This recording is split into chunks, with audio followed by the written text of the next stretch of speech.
Well, fantastic to see so many people here. Welcome to Policy Exchange. I'm Chris Yu, head of our digital government unit, and we are delighted to be hosting today's launch of the independent Shakespeare review of public sector information. Open data is a quiet revolution in our economy. It's a topic that's hugely important to the team here at Policy Exchange, and later this summer we'll be publishing a major study on how technology, data and the internet will transform government. In the meantime, the Prime Minister has put open government at the heart of the UK presidency of the G8. Last week, President Obama signed an executive order making open and machine-readable data the new default for government information. And today we will hear how the UK can make best use of its rich public sector information to power innovation and growth. The agenda for this morning is as follows. First, Stephan Shakespeare, Chair of the Government's Data Strategy Board and CEO of YouGov, will present the findings from his review. After Stephan's presentation, there will be some time for questions. And that will be followed by a panel discussion on the following topic. How can the UK win the next phase of the digital revolution? Our panelists this morning are Joe Cohen, founder and chairman of Seatwave, Jonathan Raper, founder and managing director of Placr, Mary Turner, CEO of AlertMe, Professor Sir Allan Bradley, founder and chief scientific officer of Kymab, and John Gibson, who is senior policy advisor at Number 10. And the panel will be chaired by our good friend Rohan Silva, who is senior advisor to the Prime Minister. This promises to be a fantastic and very interesting morning, so without any further ado, please give a very warm welcome to Stephan Shakespeare.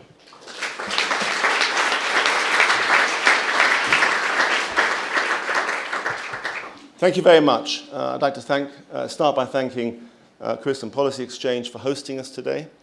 I'd like to thank the Deloitte team for producing the report that underpins much of what we say, and they'll be here to answer any questions that arise from that. I'd like to thank the panel for being here, and it's a fabulous panel, and particularly the chair of our panel, Rohan, who, as you all know, has been the single most important driver of the open data agenda in government and in the country. He's been absolutely the star of this whole thing and the person that's made it all move so far forward, and that has made Britain the #1 country in the world for open data.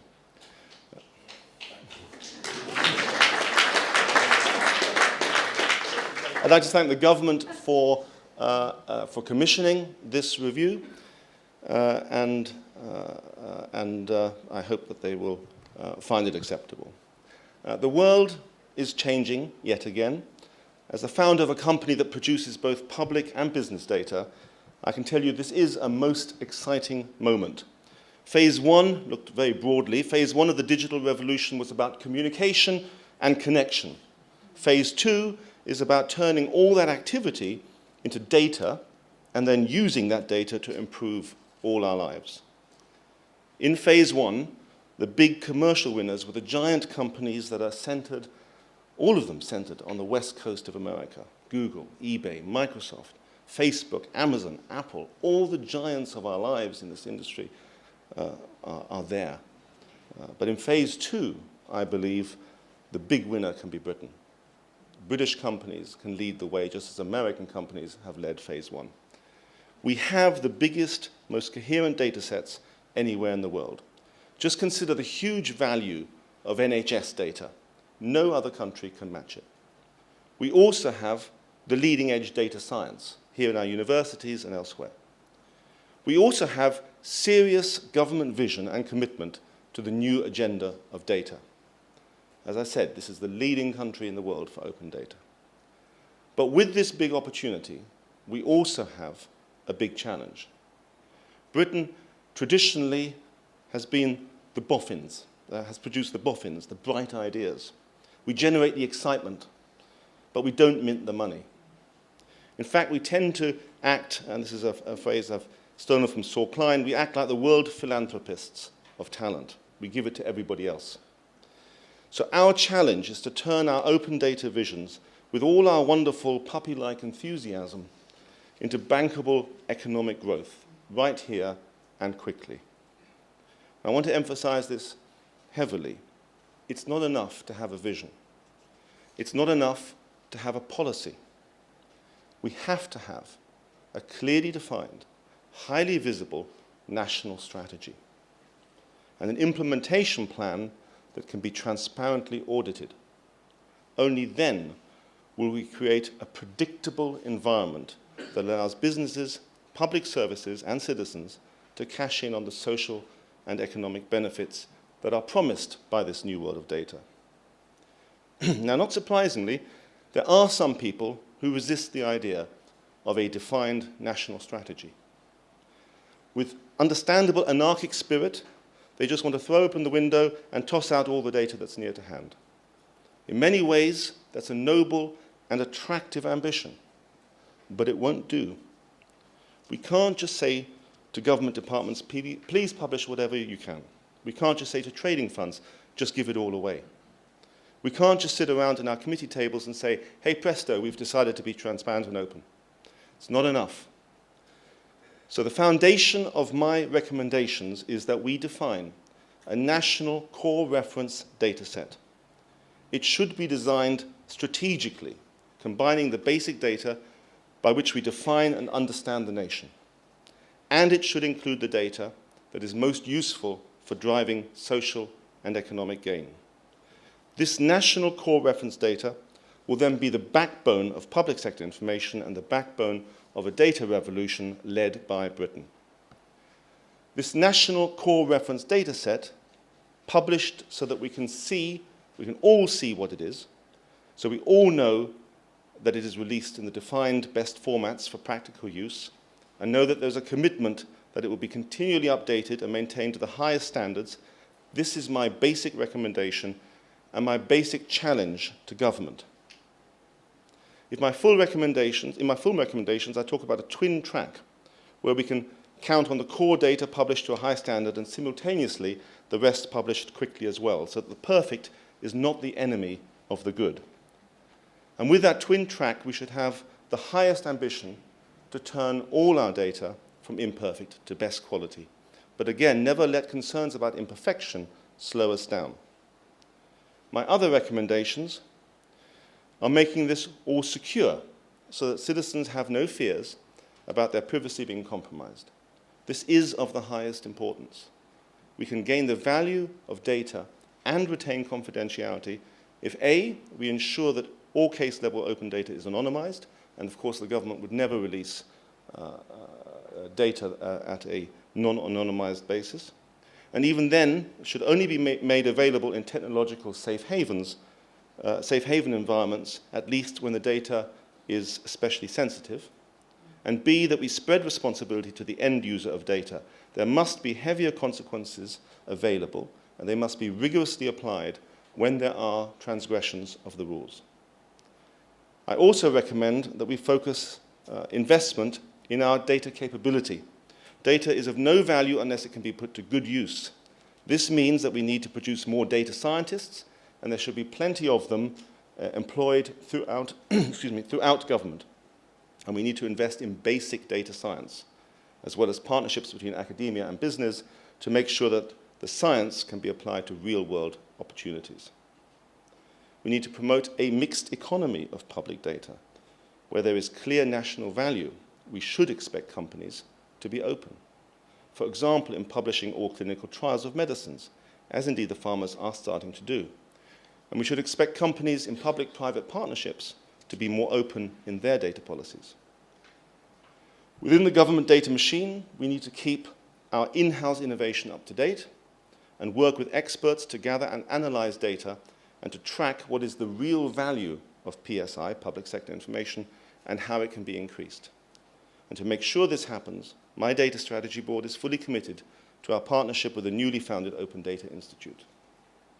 My last recommendation is that government must eat its own lunch. It must formally embed structured data in how it develops, monitors, and adapts public policy. Finally, before the question and answer, I want to re-emphasize my main challenge to government: to design a clear national data strategy founded on a national core reference data set with a visible, predictable, auditable implementation plan. I realize this is unpalatable to some. It places a high expectation on government to improve its delivery systems.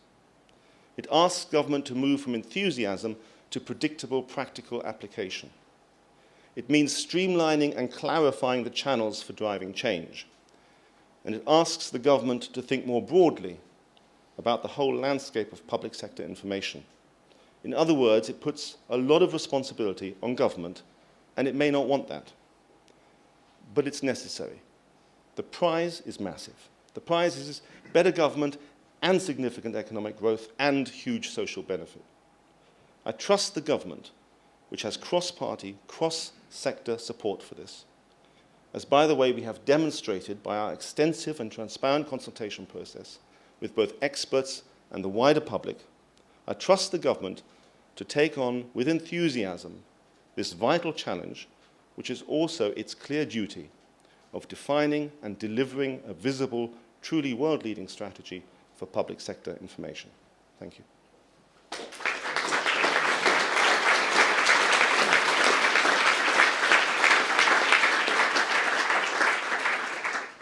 Now, I'm happy to take questions. Please. Michael Cross, the Law Society Gazette. Could you give us some examples of what's likely to be in this core national reference data set? Well, I would... Postal yes. addresses, for example. Yes, well, I would think that the postal address file would certainly be a core piece of information, absolutely. I have heard it reported here and there, in fact I had it on the way in here, that somehow I'm supposed to be in favour of charging for PAF. Let me make quite clear that the Data Strategy Board published ODUG's paper, which said that that should not be the case. It is also clear, whenever I've spoken on this, that I think it's obvious that this would be, in normal circumstances, data that should be freely available. We've never said anything other than that. But actually, PAF is not part of the review. It's not part of public sector information, and it is something that we have been clear about.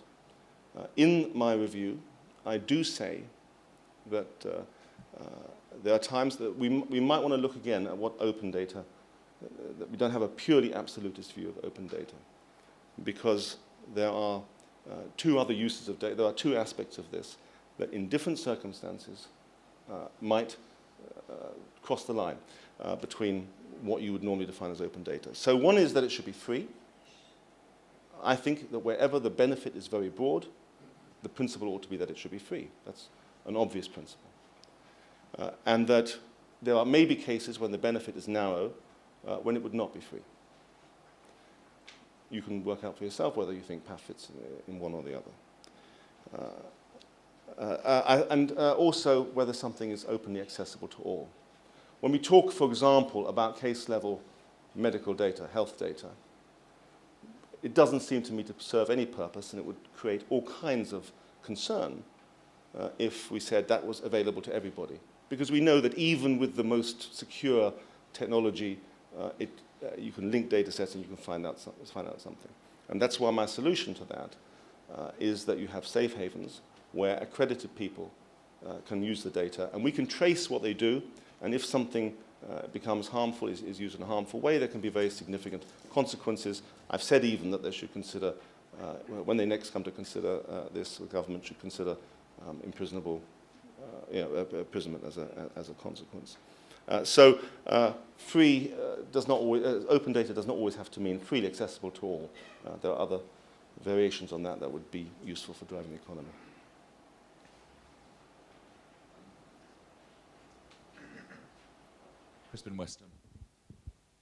Crispin Weston, Suppliers Association for Learning Technology. I very strongly support the vision. I'm slightly concerned about the law of unintended consequences because of the balance. That this seems to me to be very much focused on central government data. And I'm concerned in education about circulation of data around the periphery, within schools, between schools. And a lot of that data won't be in your national reference set. The standardization is a big issue there. And a lot of these standards for data interoperability on the periphery and the national health as well don't exist. Is a policy which is going to focus on central government data going to take account of the needs of the periphery of public services? Can you give me an example of the kind of data you mean specifically? Data in education, data being produced by learning outcomes from particular activities in the classroom, bubbling up towards learning analytics system. A lot of this data doesn't exist. You mean very, very granular?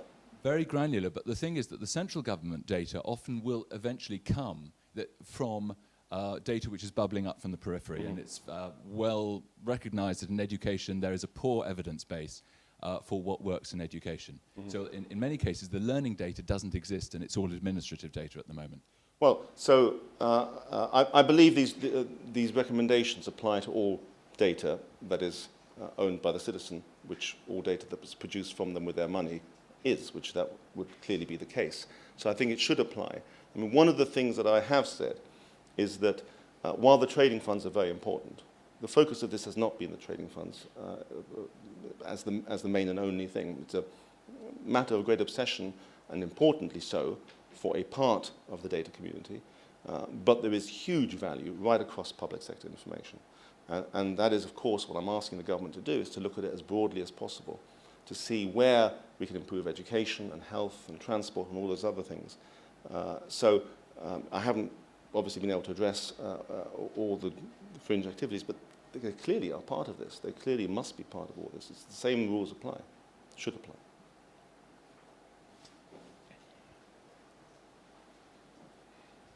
Hussein Shafi from Lobby. I wanted to find out, is it possible for us to get the data on all elected representatives in this country all the way down to parish councillors? It's an important part of what we're trying to do. We're trying to create a social media platform, but the data on parish councillors is being held by the National Association of Local Councillors. They've got 80,000 members, but part of being able to reach out and find out the people that are responsible for certain aspects of your society's engagement and public delivery involves that data. The data on district councillors, members of parliament, European members of parliament, Welsh Assemblymen, Scottish Parliament, Northern Ireland, all of those are available quite easily, but parish councillors are locked up, and that is data that is integral as part of our growth in being able to engage the people that we feel are responsible for delivery of services. And they clearly should not be locked up, but I also do not know the circumstances of that. Let me make a general point.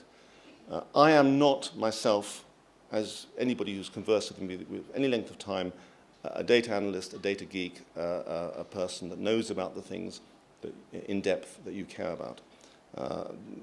Particular data sets, I don't know. I don't know where they're coming from. The principles I've made are broad ones. And I think I've been chosen to do this because there needs to be a focus on implementation of principles, how we go about making a strategy that is visible and implementable and auditable and all those things that I say. So all of what I've done here is to talk about the broad principles that ought to apply to the creation then of a real concrete detailed strategy which has to have all of that in it and has to then be transparent and this phrase that I keep using, auditable. You've got to see what's out there. You've got to see what's therefore not in there. You've got to have a way back to obviously this ODUG exists and a few other things, but there needs to be a very clearer channel for doing all of that. So I have made very broad recommendations here. They do not go down, and I do not go down in my knowledge to that sort of detail. It follows that it ought to be in there. There's no question about that. Dermot Joyce. Hello? Can you hear me? Yeah, I can hear you very well. Dermot Joyce, deliberated at this point on a two-part question. Yeah. The definition of core reference data, whether that includes the reference data standards used to codify core reference data. Whether that definition includes a core reference data standard. Well, so what I'm saying is that this document does not define what core reference data is. It says that the government should produce a definition of core reference data that includes the connective tissue, if you like, as we put it in here, of the nation, of the data. You just need to know where you are and what's happening and so forth. And it should include the data that is of greatest economic value, not just defined by the base level data, but there may be other types of data that are really valuable. I mean, obviously, some health data would be in that and some health data wouldn't, but we would want all of it ultimately to be in there. And the rules by which it is published should be part of that creation of that strategy, and that strategy should be produced in the open with everybody involved. This is not, what I have not done is to produce the rules of that. It became clear, in fact, in our breakfast seminars with users of data that there were huge disagreements about what maybe the best ways would be of doing that. I'm talking specifically not about the data set, I'm talking about how it's codified. So I'm talking about the code list standard that is used in program logic to structure that data. Yes, yeah. But what we were told in that breakfast, and I don't remember if you were there or not, is that there were disagreements about that. We said this should be part of the definition. It shouldn't be something that I'm going to define in my paper, but it ought to be part of what defines how a core reference data set is published. Yeah. Tim Hubbard, NHS England and Wellcome Trust Sanger Institute. Does government recognise the urgency of this? Because certainly it's true that the UK is ahead, particularly on things like health data, but other countries have recognised the opportunity that will come from having well-organised data and are making investments. The US particularly are setting up high-level positions to coordinate health data, for example. So I think that that I can't speak for the government because this is an independent review. And my position on the Data Strategy Board is as an independent external advisor. But it's clear that they care about this a lot. I mean, where I think they cannot be faulted is the enthusiasm and the commitment and the awareness of the importance. All of that is bar none others. They are the number one. They've done more. I think that, that's absolutely clear. My assumption is that they want a review to tell them, to push them along and stay ahead. I strongly assume that they want to create these kinds of pathways to channel all this energy.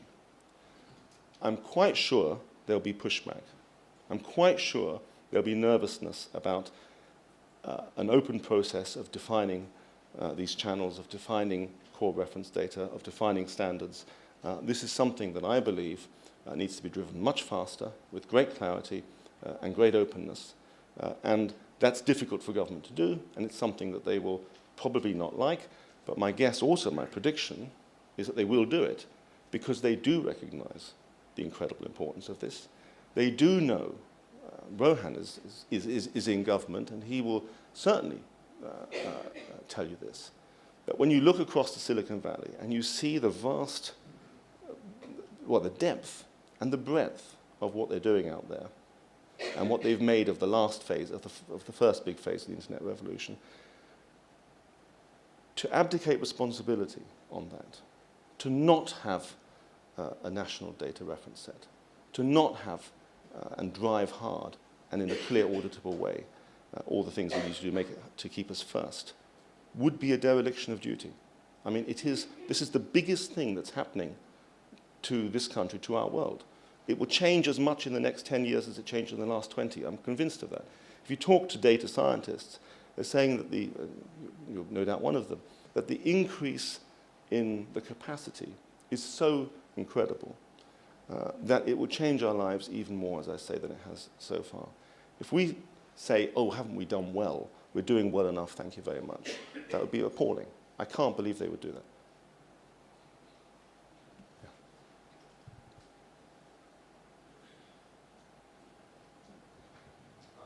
Matthew Trimming from a company called Cognizant. Can I just encourage you to say a little bit more about your hopes for how this will be implemented and a time frame for it? Because, I mean, the simple fact is that everyone in this room will think this is a good strategy with one or two caveats, as you've alluded to, but no great strategy survives engagement with the enemy. other people in this room may feel the enemy is Whitehall. Who would you prefer to sort of have heading this core reference data set work, and what's the time frame you'd like it done to? Well, I'm not going to give a time frame because I'm saying they should define the time frame and they have to do this, right? This is a government job. What I am saying is that there needs to be some external validation of it. There needs to be an external view on it that makes sure it is transparent. I've referenced the ODI as being people that can come along and help. We have the data strategy board. It's not for me to say it, but we have a data strategy board which is supposed to be an external view of what's happening in this world. We have on it lots of people who are qualified, not me, but we have people who are very qualified to take part. But this must be led by the people on the Transparency Board, the Director of Transparency, the ministers involved. I mean, they have to decide this. It's not for me at all. It's all I could possibly do in terms of suggesting who it might be is to say, push it straight back to government. That's not for me to answer at all. Thanks. I'm Hadley Beeman from LinkedGov and the Technology Strategy Board. You mentioned that the focus of the review was not particularly on the trading funds, but obviously they're part of the landscape. How do they fit into your overall vision? Are they going to be required to produce core reference data sets, or are there other levers to economic growth that will apply to them? How does it all fit together? Well, they're incredibly important. What I meant was they're not at the center and only focus of it. They're clearly important to a data strategy. They're one of the core things that we at the Data Strategy Board are asked to deal with. The way I put it in the review is to say that if you were starting again, if you were starting from here, which is an easy thing to say, you would not create, I think, a quasi-commercial model for trading funds. You would regard it as being essential that authoritative data is produced for the nation and for anyone who wants to use it to be available free and all of those things. I mean, it's clear that's what you would do at the start of any such process. We're not at the start. The trading funds, especially obviously the Met and the OS, are responsible for data that is of national importance to security, to resilience, to all kinds of things. And any significant change in how they operate is bound to have significant, is going to create significant risks. Risks that we're, I'm sure, not prepared to take. So there has to be a process by which, perhaps not thinking that the quasi-commercial model is sacrosanct, there has to be a process by which we start to challenge it and push it on. But it does have to be done carefully. And I think that there are opportunities across public sector information much larger than most of the things in the trading funds. Or certainly much more urgently in need of liberation, if you like, because we at least have that data. Clearly, I think that addressing would be part of a core reference data set. Clearly, it is something that I think everybody should have access to, and I would love it to be free, which is why the Data Strategy Board has been working to find ways to increase access and to find ways, if we can, of making free access. We're going to take two more questions. Yeah. I'm Birgitte Andersen, the director of the Big Innovation Center. In your strategy, you refer to defining principles of ownership but my question is, what about principles of user rights as well? Will they have any clear principles?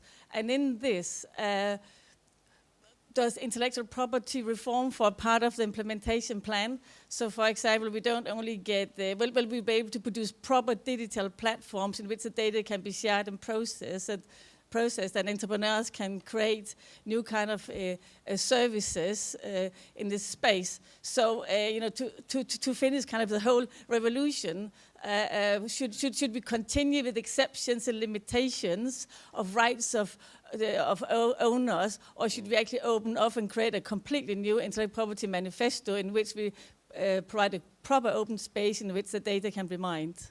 Would that form part of your strategy? Well, I think what this document does is start to outline the ways that ownership rights should be transformed into into access and usage. I do think the document says that in broad strokes.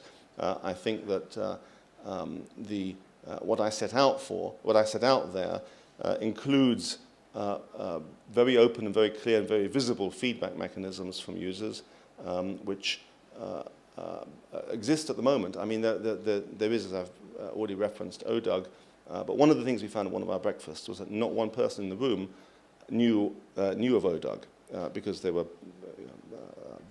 perhaps a different group of people or whatever, but it's not clear how people can influence the process. There are some people who are extremely knowledgeable about this, and they are extremely tuned into it, and they have been extremely influential. But it's not obvious for everybody. So I think there needs to be, in this clear channel for driving a strategy, there needs to be a very obvious way of influencing this process, which is probably more about better signposts rather than anything fundamental. But the strategy that I outlined is based on the principle that all data that is collected from citizens with their money must be owned by them, and that should, everything about usage should then derive from that. So I do think I very broadly address it. Clearly, a criticism can be made of this report. The criticism that I would make myself, but anything else would be impossible, that it is not a detailed plan. That's not what it was set out to do. It was set out to review where we are going. My fundamental take-home, as it were, is that we've made a fabulous start on a great opportunity, but we now need something that really looks and feels like a strategy that is implemented to a plan that we can all see, that we can all influence, and that we can all complain about if it's not kept to. That's essentially what I'm saying. All the rest is padding around it, as it were. That's the one thing that we have to get. And if that's all that we can achieve with this review, then I think we'll have achieved a great deal. One last question. Hi, Roland Beerton from the Royal Statistical Society. I was glad to see that in your recommendations you think the capability and the skills issue is one of your priorities. I just wondered whether you have any ideas about how to go about this in terms of making the government aware of this, especially given the fact that, for instance, in the new curriculum proposals from the DFE, data handling and statistics is actually being cut quite significantly. Yeah, this is a hard thing to do for me to comment on down to detail, because again, that's outside our scope. They obviously take this very seriously. They have committed £189 million to support research into this broad area over the next 3 years.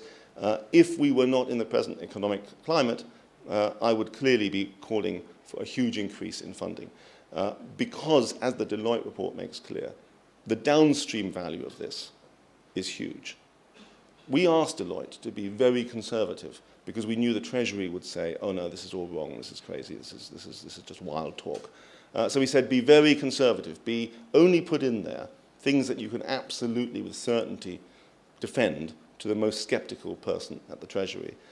And we still came up with £6 or £7 billion of downstream value, and I think nearly £2 billion, depending on how you count it, of immediate value. So there's no question that investing in this pays off. You only have to look, sorry to reference it again, but you have to look what America does. We think of America, which it is a very open and free and light touch government, they often like to say. Of course, government has been absolutely massive in driving America's advantage in the internet. You only have to look at driverless cars. I mean, the teams that created that in Stanford, paid for with government money, all went en masse to Google. Right? It's not as if there's no support from government for all of the amazing innovation and business development that we've seen in America. And you either say to yourself, that's fine. We are, as I say, the world philanthropists. We create things. We make Raspberry and give it away when Apple would have made huge amounts of money out of it. We give it all away because we're inventors and we're boffins and we do all that. If that's what you want, it's a great role to play in the world. But I think it's time that we, as I say, minted it here. And that's really what I'm saying. And I'm saying we need a very, very stringent, very clear strategy, driven very transparently, but also on rails of steel. Thank you very much.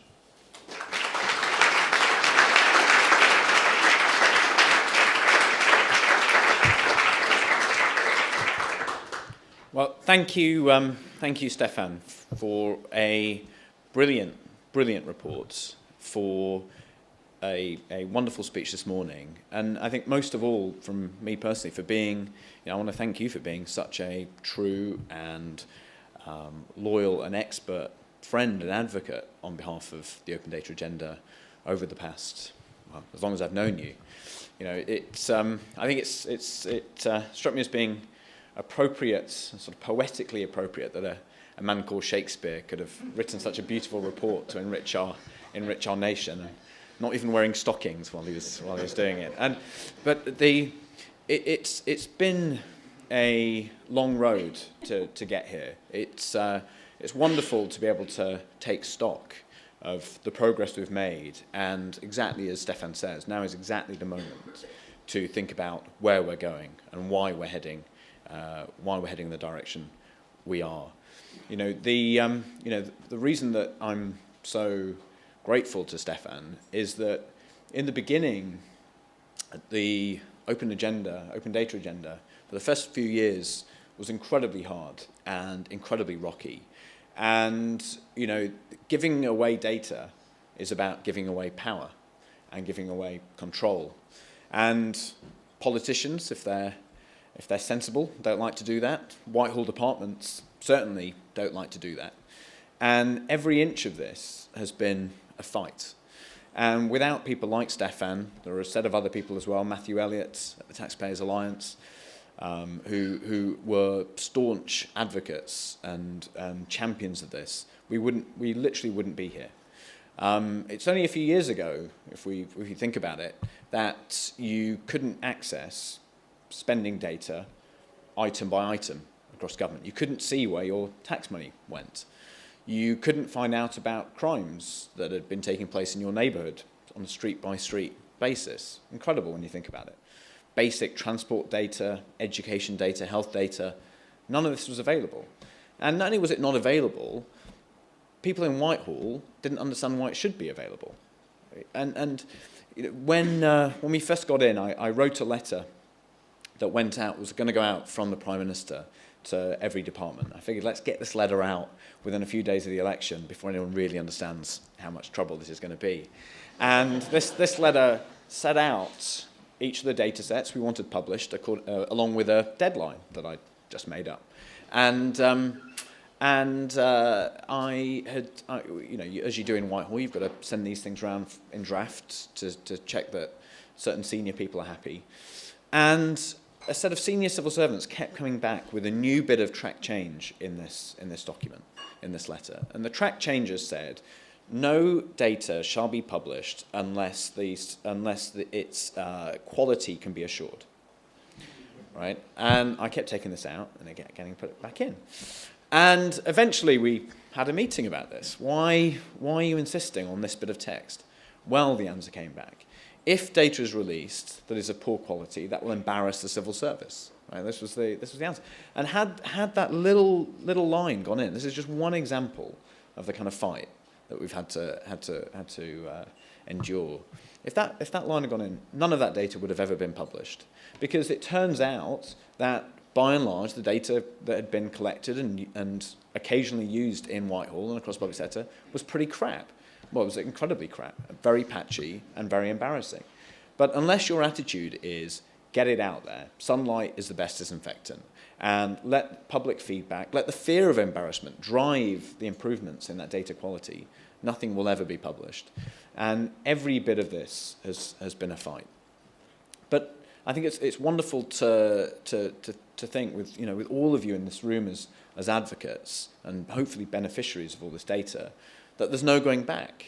There's a beautiful line towards the end of Macbeth as the bodies are piling up on the stage, where Macbeth says that I'm in blood or step so far that to turn back would be, should I wade no more, to turn back would be as tedious as to go forth. I'm ruining your words.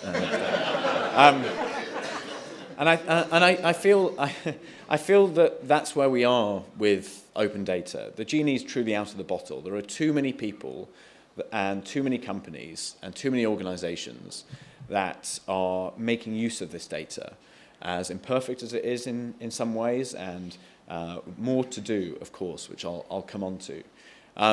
The genie is out of the bottle. Nigel Lawson says the true test of a government policy is, could the next government reverse what you're doing in a single term? And if they can't, then you've done something very special.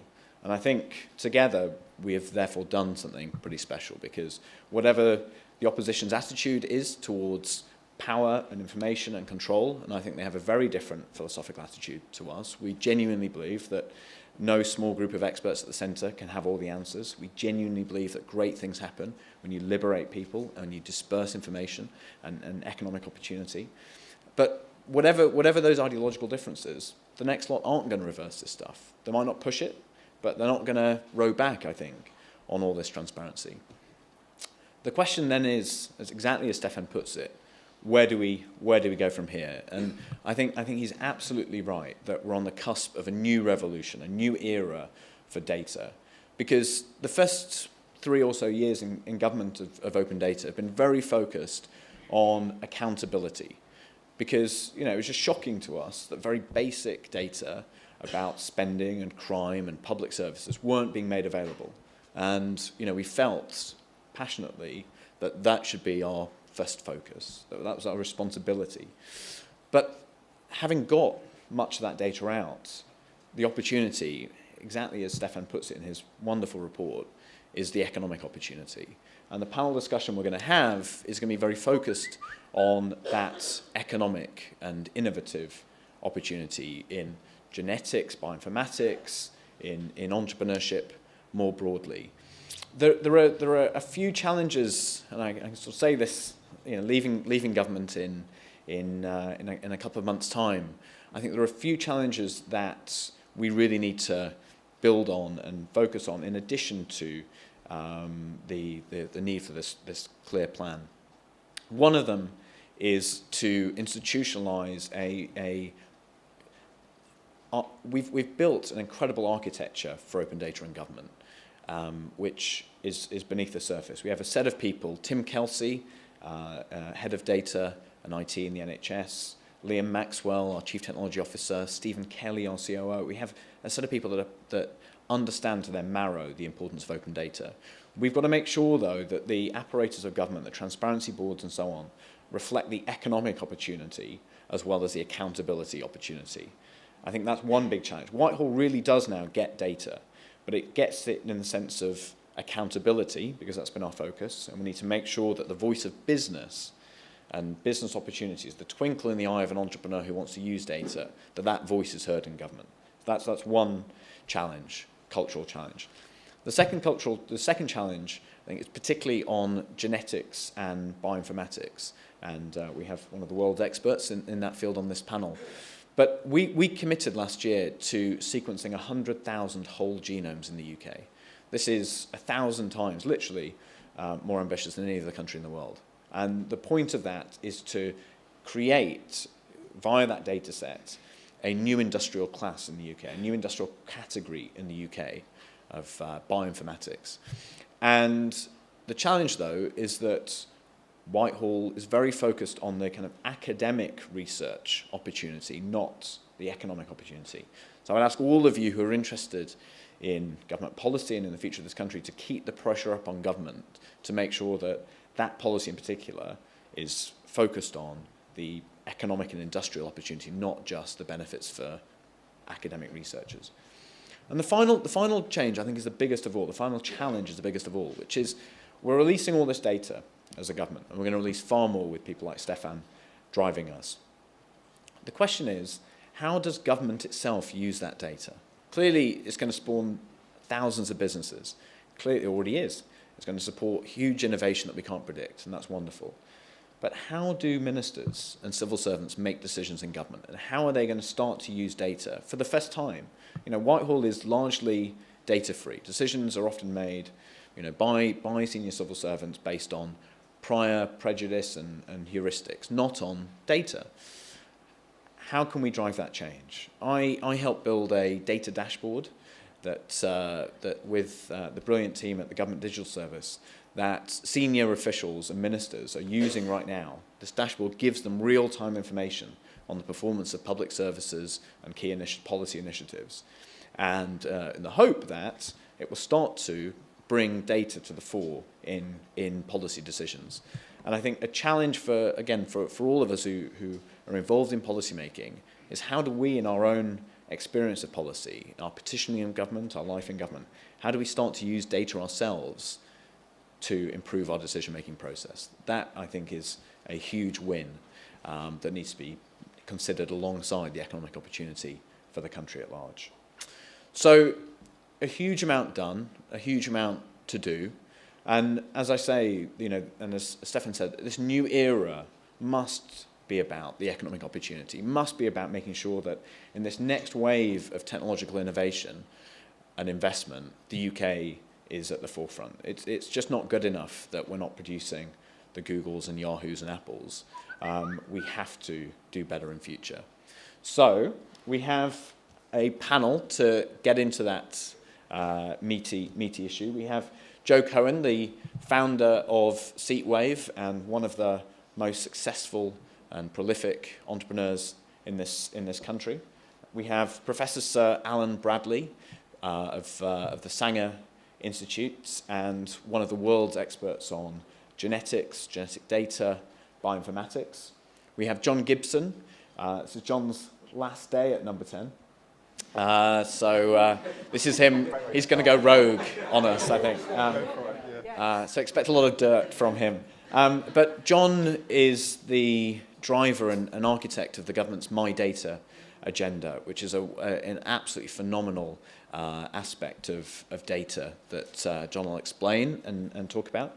We have Mary Turner, the CEO of AlertMe, one of Britain's fastest growing and brilliant technology companies. And we have as well Jonathan Raper, the founder and MD of Placr, which is a really promising and fast-growing data company based out of the Open Data Institute. So I just want to, again, thank Stephan for not just this brilliant report, but for everything he's done, and just to recognise, in keeping with the philosophy of open data, that this isn't something that government can or should do alone, but is something that requires many, many thousands of people to make happen. So, Stephan, thank you again.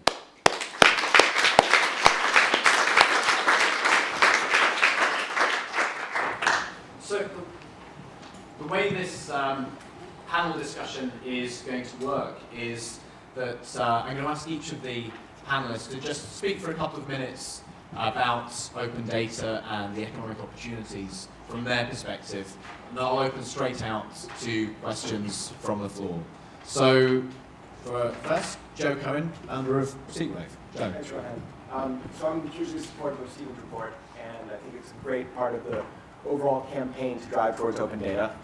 I think the two comments I would make are around the context of the report and the discussion, and the second is around the impact of skills and talent.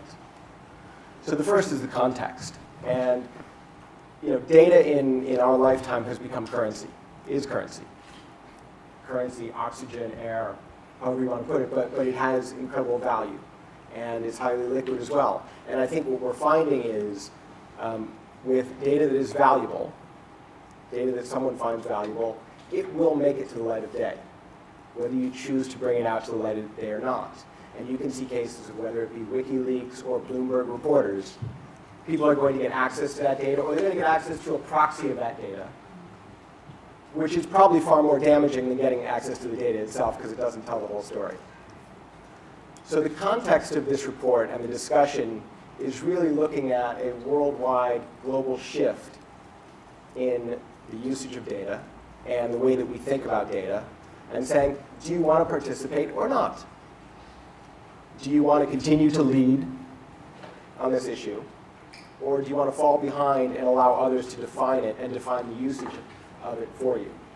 And it's hugely dangerous to allow others then to define how data is used, what are the standards, given that we've seen it can take all kinds of different forms that can be hugely disadvantageous. I'd love to start out by publishing the personal data of all outbound telemarketers, for example. That's a personal issue. Personal issue. The second is the impact on skills and talent. And this is really, I'm a little bit of a one-trick pony on this issue, and I think it's the most important issue that we face commercially and as a society here in the UK. You know, if you look at engineering growth, there's about 12 to 15,000 new engineers minted in the UK each year. Between China and India, there's about 1.2 million being minted each year. US, about 75,000 each year. And so even if today we, detonated a bomb to blow up every single part of the educational system and started over immediately with a focus on STEM and science and technology, we still wouldn't catch up, right? So what we have to do is we have to make the UK, and London particularly, a magnet for talent. And I'm an immigrant to this country. And how do you create a magnet for talent? Well, certainly immigration is a big issue, and we've kind of shut the gates to the border. And I've experienced it as an employer trying to bring highly skilled talent to this country. We also have a plethora of issues around what kind of life do people want to live who are going to create intellectual property and build businesses off of talent, whether it comes to issues like general education, policing, which is not fit for purpose at the moment, the tax regime. I think across the board there's a whole bunch of societal issues that will make the UK and the Southeast particularly a magnet for talent. So I think that there's a broader issue here. When you look at being a leader around open data, is a huge magnet for talent, right? Because it's a zero-sum game. Great talent either comes here or goes somewhere else. And it's probably one of the biggest levers you can pull to continue to be a huge magnet for talent is to be a world leader around this area. So I look at it in a kind of broader skills commercial sense. And hopefully this is a further arrow in the quiver going forward to drive open data. Fantastic. Thanks, Joe. Allan, your perspective on the opportunities at hand. Indeed. Well, thanks very much for inviting me to this panel, Rohan. My background is I ran the Sanger for 10 years after John Sostin, so I actually came into a position on the Human Genome Project where a lot of the hard work in terms of releasing data into the public domain as it was generated was already in play, and actually that policy that John and his colleagues at that time had pioneered and spread across the global community had a profound influence actually on the way science and release of data from science has been conducted ever since. So starting from genomic data and actually extending all the way through into data that's held by libraries and libraries and other kind of sources where publishers are slowly being pushed to release data in a more rapid and open way into the public domain. And in fact, the way that data is now organized and stored and accessed means that any scientist anywhere has opportunity to get data in real time, and they can design their experiments on top of data that comes onto their desktops in milliseconds, rather than having to explore more generally. So that whole infrastructure has been extremely important. And it's open in the sense it's open to academics, it's open to people in businesses as well. So there's really no restrictions in terms of looking at that data. Now looking forwards, as Rohan indicated a moment ago, at Sanger a few years ago, a project was launched called the 1,000 Genome Project. And as you all know, if you look at the person sitting next to you, your genomes are basically the same, but also they're very different. You have a million differences from the person sitting next to you. And that determines how you look, it determines probably how you behave, to some degree probably what you ate that morning, your sleeping patterns, and your health, or if you're unfortunate, a medical condition that you may or may not have. And having a lot of sequence information on more and more people will actually, as that's integrated with health information, will be extremely profound. So it'll be allow you to predict outcomes, responses to drugs, and so on. So the UK is in a very fortunate position that we have a health service that's been collecting data on all of us. I can't personally see my own health data. In some countries you can. In Japan you can, for example. That data is a huge opportunity for commercial development. I would describe it as a Google-like opportunity. And it can only be a Google-like opportunity if it's open, if you can program on top of it, if you can access information. And in my current role as the CSO of Kymab, just to give you an example, I was interested in the incidence of a particular type of disease in the human population in the UK. Could I find information? No. You know, I have to make a telephone call to a person, and then he has to call 20 other people, and just to accumulate information that says how many people in the UK are going to suffer from that medical condition in a year. Not available. So it's very hard to make commercial decisions on top of that, and that's because the data is locked up and inaccessible. So the NHS has a fantastic data resource. It has an opportunity, if it's open, for commercial opportunity on top of that. But timing is absolutely everything, and that question came up earlier. In China, there's similar sort of data sets are being put in place for something like 300 million people, supported by provincial and the central government. If we don't get our act together, that will eclipse us in 5 or 10 years. So we don't need to do this slowly, we have to do it quickly if we're to be competitive. And then the final point, of course, about health data is, you know, my kids are always on Facebook and exchange information, and I think generally the public says, and I think that was also clear in the report, that you know, provided individual identifiers are removed, you know, the conglomeration of that data, people are quite relaxed about it. I think there's a lot of public support for that. So I don't see major impediments, and I think just as you've done in number 10 in terms of, you know, other kinds of data, there's really no reason why it can't be more open. Couldn't agree more. Thanks, Alan. John, my data.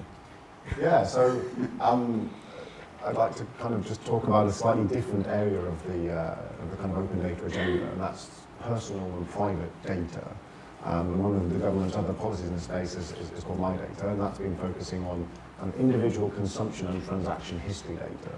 So what I mean there is what Tesco know about the groceries you buy, what British Gas know about the way you consume energy, to an extent, what revenue and customs know about your income and how you pay your tax.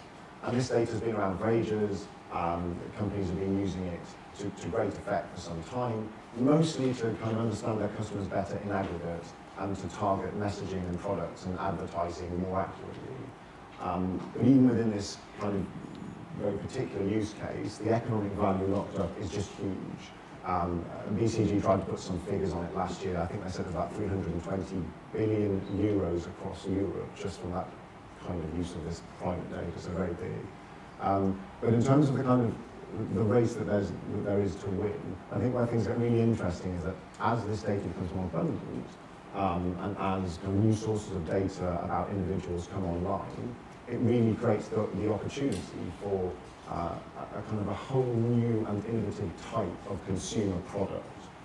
And what I have in mind here is the supermarket app that breaks down the nutritional composition of your weekly shop so that you can manage your family's diet a bit better, or the app that looks at your Fitbit and looks at your Skybox and looks at your Oyster card and tells you you sleep better when you get home from work before 8 o'clock and sleep worse when you watch a horror movie before you go to bed and that kind of thing. And as well as kind of the big economic value here, and the BCG numbers say they reckon that kind of thing takes you up to about €1 trillion by 2020, as well as that big economic number, you can see that when there's that kind of use case, the sort of public health and social values that this innovation brings are pretty obvious too. And so, in order for us to win that race, so to speak, there's a number of things we need to do, and it kind of, and the conversation about private data in many ways resembles the wider conversations about public sector information and other open data here. At the moment, the most valuable data is broadly locked up on the servers of the company that collected it. Held in silos, individuals usually have limited ability to access it in meaningful and useful ways, which is a constraint. And the government's view, and this is what the My Data Programme is all about, is that if the individual has the right to access the data themselves in a useful way, in a machine-readable way, and if they have the ability to bring together multiple data sets under their controls, they control security and privacy and that kind of thing, then you get the ability to cross-correlate, and you get the ability to really build interesting innovations, or you bring third-party innovators in there, and the kind of possibilities multiply. So we've spent the last 2 years in conversations with business about how we turn that principle into practice. It's been a wholly voluntary approach so far, but as of the last couple of weeks, the Secretary of State has acquired the legislative powers to mandate the release of data in 4 key product categories: energy, credit cards, personal current accounts, and mobile phones. We'll work out by the end of the year whether the voluntary approach is enough to kind of deliver value, or whether you kind of need to exercise the power of it. But I mean, other panelists have talked about this kind of global race where everybody's on themselves really quickly, and I think that in this particular type of data, the parameters of the race are reasonably well defined. European data privacy, data protection regulations are likely to mean that by 2016-2017, consumers across Europe have the right of data portability, so they will be able to extract their own data. If we can get British companies to a point where we have the capability to sell interesting services on the back of that data in advance of this tidal wave of information in a few years' time, there's just a big and obvious win there. And so kind of empowering the individual, getting the data into their hands is absolutely vital. Fantastic. It's a brilliant vision, and as I say, this is John's last day in number 10. And you know, the legislative powers he talks about, the My Data agenda really as it exists now, the buy-in of businesses wouldn't have happened without him. So thank you for that.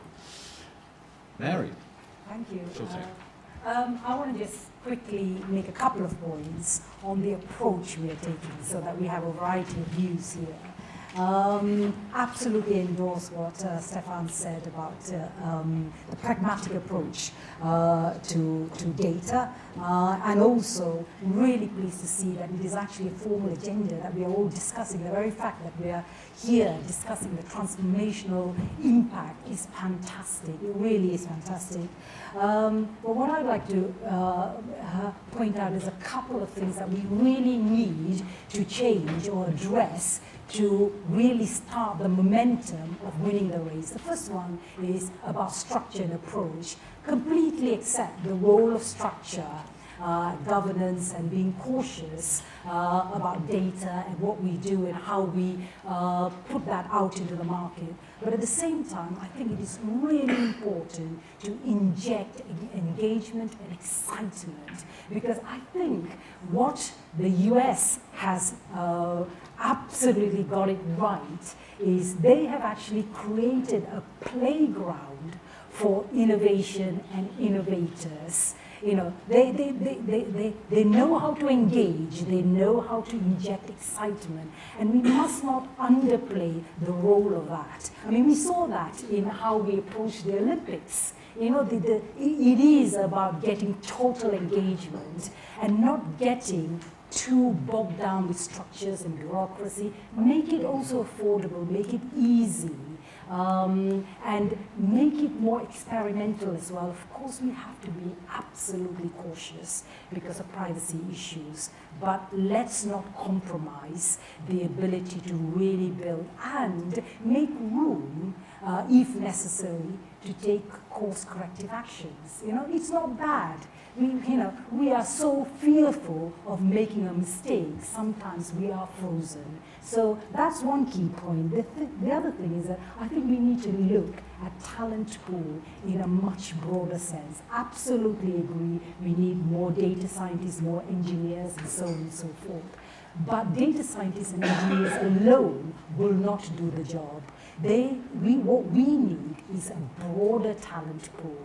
We do need more MBAs, more business people, because otherwise we will become a nation, as Rohan said, of inventors, where ideas generators, but somebody else will be picking up these ideas and building big corporations like the Googles, the Microsofts, the YouTubes, the MySpace, the Dropboxes somewhere else. So let's invest in talent pool, but let's invest in a broad talent pool.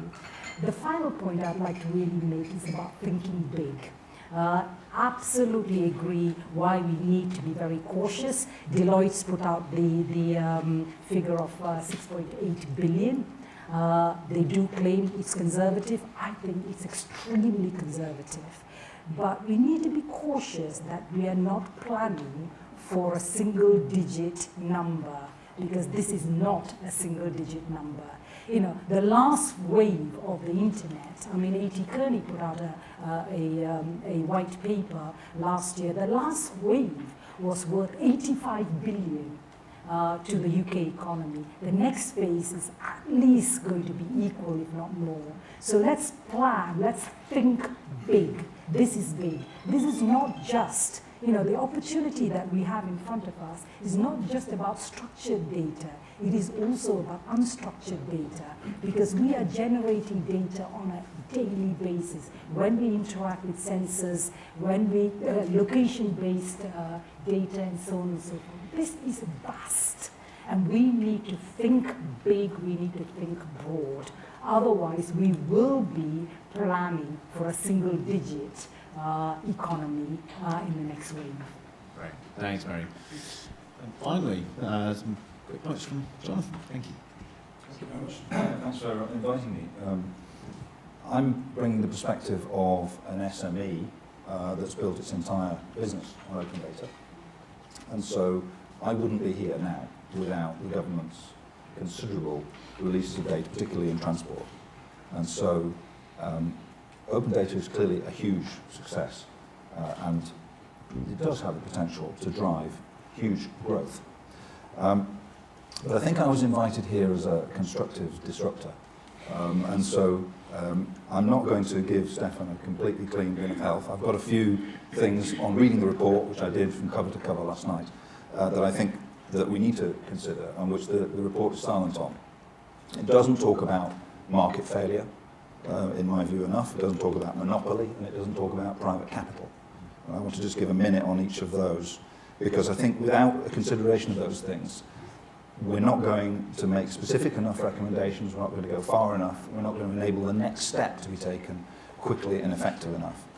So on market failure, to me, the government should only be involved in things if there's market failure. And if there's market failure, the data produced, there's a first purchaser in government. And that data should be free. If it's not free, it's a tax. And we should call it a tax and be clear that that's what it is. So we need to map the government's public task. And once we know what the government's public task is, that part of the data needs to be released freely, it seems to me. There's no argument about that. That needs to be open. And so what I miss in this report is firm recommendations for the trading funds, for example, to divide them into infrastructure companies that have the public task and that data should be released, preferably merge all the agencies into a single data warehouse type of organisation. And all the other things, there should be operating companies created out of all the business development activities within government, should be put into operating companies and privatised. And let them compete with the rest of us in business on an equal footing. So I think that needs to be considered and needs to be talked about, because that's a very important step that we need to take. Monopoly. If we're going to have an environment in which trading funds and other government departments retain data, then we've got a monopoly situation arising. We've got monopoly rights over value.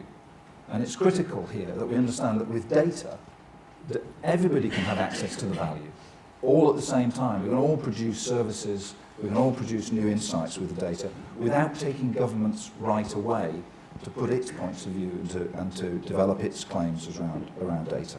The trading funds have hundreds of business development staff, and this distorts the market. We must do something about this. We have to end the monopoly over this data so that more people can have access to the value. That's critical. Now, under private capital, I've put my life savings into open data and started a business, and we're building and expanding a business around open data. But we've got to be very clear about what brings private capital to the table here, especially SMEs. What brings us to the table is a chance of an investment return. Open data has no scarcity. We were talking about the economics here. There's no scarcity around open data. Everyone can get it, even a 16-year-old in their bedroom. The reuse margins are very low. Labour is very expensive because you need clever people to use open data, and therefore the data has to be free. And that's why I disagree with the line in the report which says that there can be some charging. I think for the public task data, that should be free, and there shouldn't be any charging of that, because that's what enables private capital to come to the table. And with open licensing, we can then build on it with confidence. We've got to be very careful here also. There's a third arm of this debate. It's not open versus closed. It's also closed versus Google. So if we don't open the data, but Google do build businesses around data, crowdsource some of the public data sets, we can also end up handing the keys to Google and having a structural data import. We made a string of apps using for taxi hire companies that use addresses that come from Google. We don't get them from the PAF because they're free from Google. So we're handing that whole line of business to Google, and the PAF's opportunities in the medium to long term are just going to wither on the vine. So what do we have to do? We need proposals to come out of this for active reform of the trading funds. We need a concession on charging, because if you allow charging to carry on, then we can't get access to the value. And we need to bring private capital to the table. If we're going to challenge the US West Coast, we need to have a gold rush.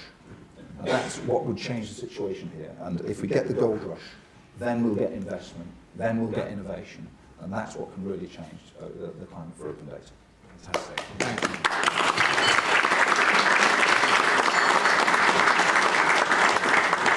So, time now to harness the wisdom of this particular crowd.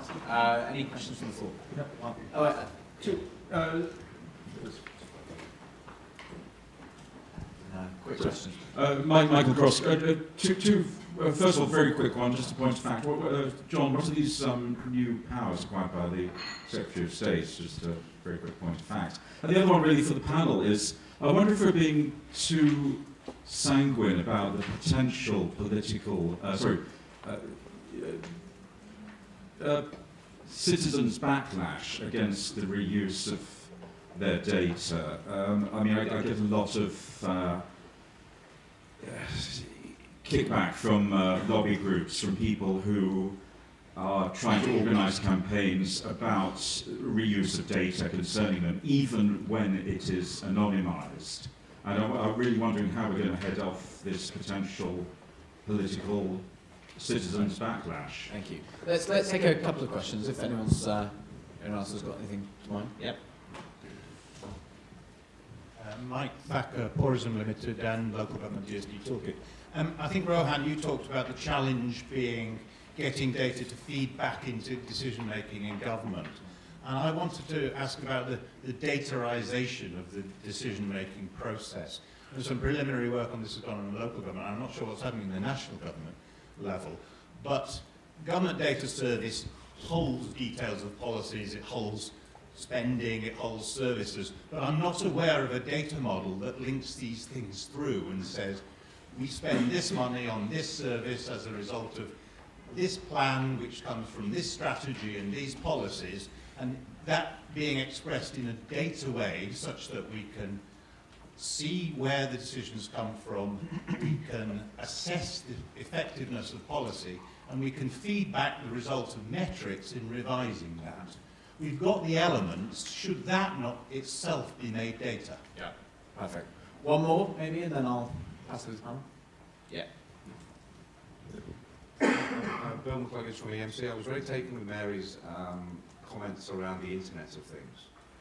and the whole environment that's likely to change as we see a deluge of data coming through. Where does the national core reference data set sit whenever we start to get into the Internet of Things and we get intelligent parking meters pushing information out into transport environments and stuff like that? So are we actually being too under-ambitious in terms of what we're defining in terms of that national data set for the next phase, which is based around IoT? Fantastic. Well, I'm going to portion through these out then, so in reverse order. Mary, Internet of Things. I absolutely agree with that. This is one of the things I was commenting about approach, because the real opportunity is not just about structured data, but it's about unstructured data as well. And this is absolutely my point about thinking bigger and broader, because I think what we're doing is trying to structure what we have into little mini packages, into bite size, so that we can actually consume them. Data, the whole science of data is about organic growth. It's about openness. It's about discovering insights that we cannot even think about. It's, I've been in the internet space for 20 years and launched the dial-up internet service in the UK early 90s when I was a child. A baby, absolutely. Don't age me just yet. And, it is unthinkable then to think about iTunes, YouTube, Skype, and so on and so forth. Data, the next phase, the next wave is going to be exact. Whatever we think data is going to give us in terms of economic value, the way it's going to change our lives, the value to the economy, multiplied tenfold. You're absolutely right. We've got to stop putting too much framework structures, being overcautious, approaching this in a workman-like fashion. Release it, inject excitement, create engagement, and let the people, not just the scientists, by the way, because I think, again, we've got brilliant scientists. This is broader than science. This is really broader. Thank you. There was a question about datamization of decision-making. Is that something you've thought about? A lot. Certainly it's been one of the great advantages of working in the e-commerce space over the last 10 or 15 years, is the ability to make decisions not based on what anyone thinks or feels or sit around the room, and whoever has the loudest voice suddenly is carrying the day, but it's what your customers tell you. And you can become very precise and very disciplined about exactly what one small change can do, and it can take you down a path. And so it's become an invaluable tool for business. There's no question about it. I think the caution I would add to it is there are a lot of businesses now where people are very good at making data-based decision tools, but they don't actually know how the business works. So you have to combine it with understanding your customer, right? Because what people say and what we do are often two different things. So if you bring the two together, I think it becomes a very valuable tool, but it's a game changer in terms of you look at the growth of e-commerce and how we've been able to bring better and better products to market. Can I take the backlash? Yes, of course. As for the backlash, it's incumbent, obviously, we all have to be open about what we're doing with open data. It needs governance. So have a look at what Elgin do around the roadworks data. They have open governance. They're an SME, but have submitted themselves to the information fair trading scheme. So I think there's a model of public-private engagement where we can learn from, as SMEs, from some of the governance around public data. And that will give people confidence, I hope. Sorry, quickly, there's also a growing industry in personal cloaking tools. So Backlash is going to kick off another entire premium layer of services that we're going to have to be able to cloak ourselves. And just one thing on that backlash. I can't say to about the 10, but I think there's a really big problem here, and there's a really big risk that government is forced into regulating, either at European or at national level, in the face of some kind of backlash, in ways that completely kill the potential for innovation here. And there's so much that needs to be got right, and there's a lot of responsibility, I think, in the hands of people who use data to do it responsibly. I'm kind of flogging that horse again. I think ensuring that individuals have the first write through the data themselves and are explicitly in control of how it is used has to be the best way of doing this. It has to be the best way of doing this. I mean, it's a point I've been making internally a lot is that the EU data proposals, the right to be forgotten and so on, these represent the biggest threat, I think, to the UK economy since the financial, as big a threat as the financial regulations coming out of Brussels. It's absolutely calamitous for the UK, and I think there's much more we need to do as a community, as an economy, as a government, to fight this stuff off. It's absolutely disastrous. And as the UK has the biggest internet economy in Europe, as we have the biggest e-commerce market, we have the most to lose. And you know, we're about to be hit by a set of completely demented regulations that will not only stifle new business opportunities, but will also crush a lot of existing business activity as well. It's a real problem. On the backlash point, Allan, you know, there's nothing arguably more sensitive than personal health data and metadata. But I think the perspective is if you actually go and talk to a person who's got a medical condition, a cancer, or if you're in a family who's got an inherited predisposition to some medical concern, or you have a Down's child, these people are incredibly motivated to do better, not just for themselves, but others who may come after them. And you know, you do get the occasional, you know, all the hay like scandal and these kind of things. But you have to take the bigger picture. You absolutely have to take the bigger picture. And the opportunities, you know, I totally agree, are enormous, absolutely enormous. If you focus on the minutiae of one thing occasionally going wrong, many things go wrong every day, but then nothing will happen. You have to take the bigger picture for the greater good. I think all of the population, I think, pretty much take the bigger Absolutely. I think we shouldn't be fear-driven because that will really paralyze the whole innovation. It really is a killer. Part of the problem is, of course, a lot of this has been going on for many years without people knowing. So, in fact, data governance is exposing these things and helping us have a conversation. You know, epidemiology, we can't progress without everybody submitting their own experience. Yeah. Well, look, this is something as a government we're very aware of. In 2011, I created a thing which was our UK life science strategy, and in it we changed the patient data default so that patient data is shared with researchers on an anonymous basis unless you opt out. It used to be the case you had to opt in to sharing. And I was going through the speech, launching this, the Prime Minister was giving the speech, I was going through it with him. And he said, is there anything in here that is going to be sort of contentious? And I said, well, this data point may well be. And sure enough, a couple of days later, the front page of the Sunday Telegraph, this was the day before the speech, private companies to own your health data. Right? Front page there, Sunday Telegraph.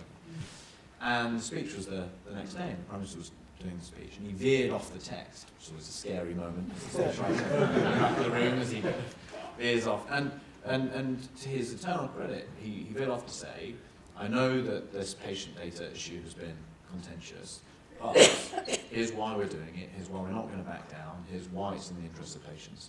And so you're absolutely right, we've got to think big and be bold, and I think we have been so far, and long may that continue. John, there's a very quick micro question there about the legislative powers for you. Yeah, and to be honest, there's not a great deal more to add. The Enterprise and Regulatory Reform Bill is primary legislation. It gave Vince Cable the power to create a secondary legislation to make requirements on companies. It's limited to those four sectors at the moment. If it was implemented, there'd be further thinking about how deep into the detail it got, will it specify data formats or not, and that kind of thing. And there'll be a decision by the end of the year whether to use it, and if so, you would expect sometime next year. The reason it wasn't written, the more detail wasn't written into primary legislation is that this is a fast-moving area. We don't want to have to keep coming back for more primary legislation, so it's the right approach, actually. All right, a couple of last questions, if anything's on people's minds. Yeah. Sorry, I'm asking another question, but I think maybe the problem that people do have, or the normal person in the street has, is maybe they don't feel safe with their data being held by other people. And perhaps it's about a cultural change in people's mental attitude towards their data being held and being told that this is to your benefit and for your benefit, either through your health, and perhaps access to that data can be given to various different departments and it's explained to them rather than it's, you understand my question. Yeah, Got time for one last one, if anyone has anything burning on their mind. Yeah, Ben. I work on GPRD data, which is very messy primary care GP data, so I feel slightly more anxious about how messy and difficult it is. But we at a university have to pay for access. It's very expensive. Traditionally, this data resource has been used by industry to do very good work on monitoring side effects. When it's expensive to make an enormous data set like that, how do you see the cost being shared between public and private sector? Great question. All right, so last chance to weigh in on some of these things. Jonathan, you were talking about the cost of... That's the public task. That's the first thing to do, to figure out what does government have to do. Because whatever government has to do, we've already paid for it in tax. And if we can separate out the part which is business development and move that out of the public sector, I think that's the important thing. You know, we need to access the value in all this data. And I don't think that government should be allowed to, you know, to play at being a business. I mean, the Audit Service has got 160 business development staff. You know, why? That's the type of question we should be asking medical agencies as well. I think that there's a great model in the way that a lot of companies publish their APIs, right? If it's for research use, if it's for personal use, there's no fee to it. There's a sandbox you can use. If you want to commercialize it, then there's a fee associated with commercializing it. And I don't think that we as all taxpayers should be subsidizing any businesses individually across the board. GPRD, do you think that's your... No, I'm not too concerned about it. I just see the issues that we currently have. You know, just to give you sort of yet another example, you know, there's a colleague of mine at the Sanger who's a consulting hematologist. He cannot look at the data on his patients when he's in his office at the Sanger. He cannot. And if he gets a telephone call, it's just inaccessible. So it's broken. I would say it's broken, and it needs to be fixed. And I think it's good to look at the current model and say, well, how do we make it better? But actually doing it ground up, so if you didn't have it today, how would you want it to look is perhaps a better way to go forward. Don, do you want to take the privacy point, given my data is inherently personal data? How do you see the privacy side of that developing? Yeah, well, I mean, as I said, I think the key thing here is that individuals take control of it themselves and take ownership of it. I think there's also, this is not thing to say in this particular room, but I think there's also something about moving the conversation away from data slightly as well. Loads of people keep saying that data is the new oil, and I think they're right in more ways than one. People don't really care that much about oil. It's a new solid input. But always an input into things that people do care about. And similarly, data is at worst uninteresting to people. It's maybe even scary to people as well. If you say data, they think of data breach, they think of identity theft and all that kind of stuff. Actually, the data can enable incredible new things. I mean, Allan and Mary both said that it's about kind of exciting people, it's about emphasising the use cases and value get out of it.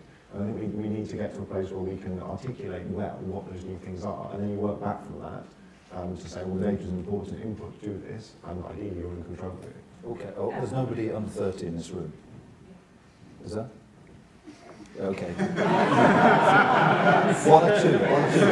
Will you take my point? Actually, the under 30s would have a different view on this. Absolutely. That's the point I was making. I mean, people are used to, the very fact that we have, 18 million people on the internet and doing emails.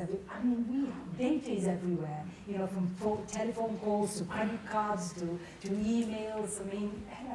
There's a great story that was out, I think, last year about a gentleman who was born in Syria and immigrated to the U.S. Yeah. And he kept tripping the security profiles until the FBI was investigating him regularly because he traveled a lot for his job. And he started a blog where he publishes all of his credit card receipts, all of his airplane tickets, all of his travel. And he just puts it out there and says, you know what, when I put it out there, it's worth nothing to anyone. He devalued it completely. So I think it's one of those things that if we demystify it, suddenly that evil goes away, right? It's this great shibboleth. Well, a great point to end on. I want to thank Joe, Allan, John, Mary, Jonathan, for fantastic debate and responses to great questions.